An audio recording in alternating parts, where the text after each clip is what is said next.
नमस्कार. मी डॉक्टर मल्लिकार्जुन गंगाराम सुरशेट्टी.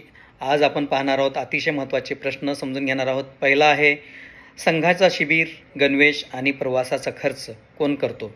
आणि दुसरा आहे, राष्ट्रीय स्वयंसेवक संघाचा गुरु कोण आहे? हे प्रश्न छोटे वाटतात, पण संघाच्या संपूर्ण संस्कार परंपरेचं मूळ त्यात दडलेलं आहे. संघात प्रत्येक स्वयंसेवक जेव्हा शिबिरात जातो, गणवेश घालतो किंवा प्रवास करतो, तेव्हा त्याचा प्रत्येक खर्च तो स्वतः करत असतो. संघ कोणत्याही श्रीमंत संस्थेकडून, सरकारकडून किंवा दात्याकडून किंवा कुठल्याही पक्षाकडून मदत घेत नाही, कारण संघाचा मूलभूत संस्कार आहे स्वावलंबन आणि स्वयंशिस्त.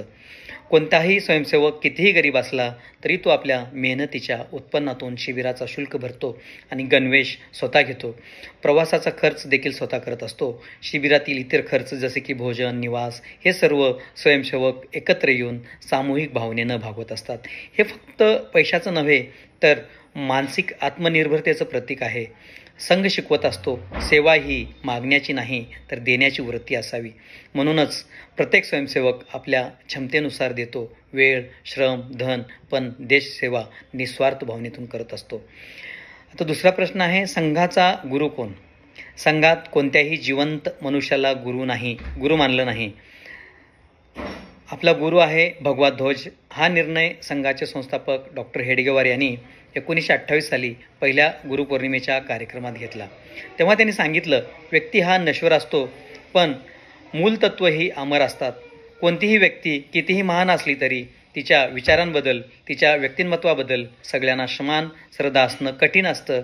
म्हणूनच संघाने कोणत्याही व्यक्तीला नव्हे तर मूल्यांना, संस्कारांना, त्यागाला गुरुस्थान दिलेलं आहे.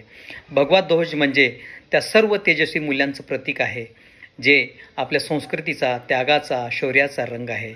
भगवा रंग म्हणजे यज्ञज्वाळा आहे, जो अंधकार दूर करतो, सगळ्यांना प्रकाश देतो आणि सांगतो, स्वार्थासाठी नाही तर सत्यासाठी जगा.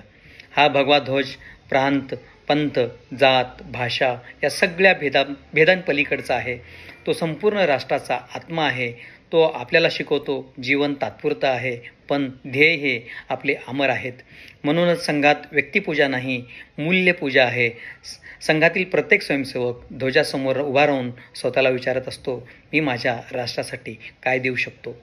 आणि याच विचारातून निर्माण होतो त्याग, शिस्त, स्वावलंबन आणि आत्मनिर्भरता.